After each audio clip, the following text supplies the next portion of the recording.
All right, it's time for another AND Campaign Civic update. And today I want to talk about an Internal Revenue Service announcement that could have an impact on your church.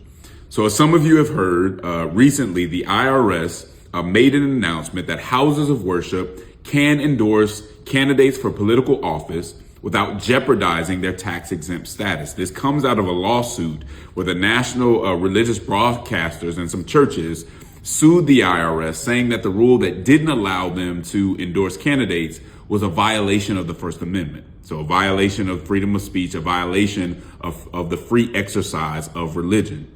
Now that rule comes out of the Johnson Amendment, which has been around for about 70 years. And the Johnson Amendment stipulated that churches could not participate in political campaigns, and to endorse a candidate would be to participate in a political campaign.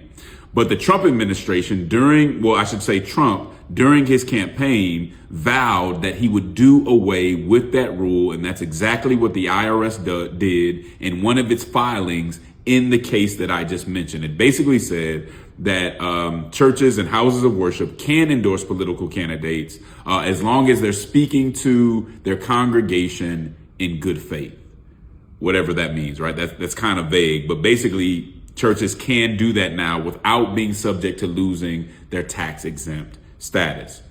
Now, this seems like a policy change that is based on a promise that he made to a group of constituents, to churches that supported him, and he kept that promise for better or worse.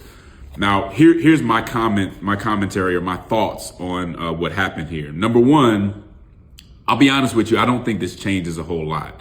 The rule hadn't really been enforced, so churches and pastors who wanted to implicitly or explicitly endorse candidates have been doing so for a while, and there hasn't been a whole lot of consequences. There's been some investigations, but I don't know of an instance where a whole bunch of churches recently have lost their tax exempt status for endorsing candidates. So it doesn't really change the status quo all that much. Number two, as I was doing the research, I saw that this actually isn't very popular among most Christians. So the data shows that 60% of Black Protestants oppose these type of endorsements from the church. 60% of white evangelicals feel the same way. 80% of white Catholics and 80% of Hispanic Catholics do not like political endorsements coming from the church. The next obvious question is, should churches and pastors endorse political candidates? And I should just say churches, because pastors in their individual capacity could always do that. The first thing I have to say is that there's nothing in the Bible that directly states that pastors and churches can't endorse political candidates. All right. So it's really a decision that each church has to make for itself. OK. But there is a question that I think as you make this decision and as you create this policy that you should ask: does it help the church long term? Does it help the church's credibility?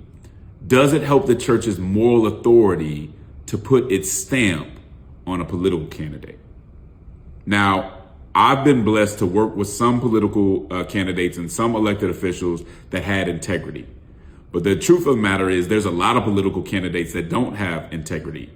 Most political campaigns can't keep the majority of the promises that they're making. There's a lot of corruption that goes on. Does it help the church to look like it's endorsing those type of things? Does it help the church to look like it's captured by a political party, or that it's part of some political machine in this city or that city? Does that help us evangelize? What message does it send to the people who we're supposed to evangelize? All right. That's a question I think we have to ask, because I'll be honest with you. I've seen politicians come into churches, get endorsements, and do all that on Sunday, and then go out on Monday and vote against religious liberty. I've seen candidates and elected officials get an endorsement from the church on Sunday, and then go out and talk about immigrants like they're worthless on Monday. Is that what we want to support?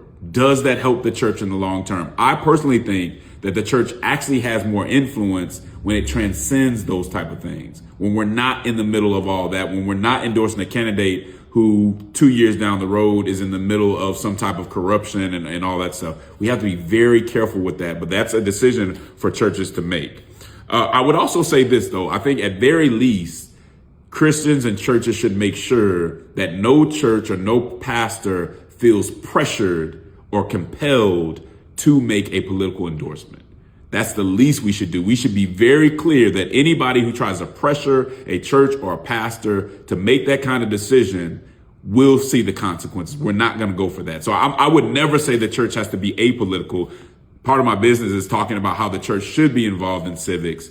But endorsing a candidate is something that I think you should think very hard about. Now, I hope you like this information. I hope it was helpful to you. I believe my good friend, Dr. Esau McCauley, is actually coming out with an article in The Atlantic about this very issue. So make sure you check that out, and make sure that you listen to the Church Politics Podcast if you want more commentary like this and more information like this. God bless you.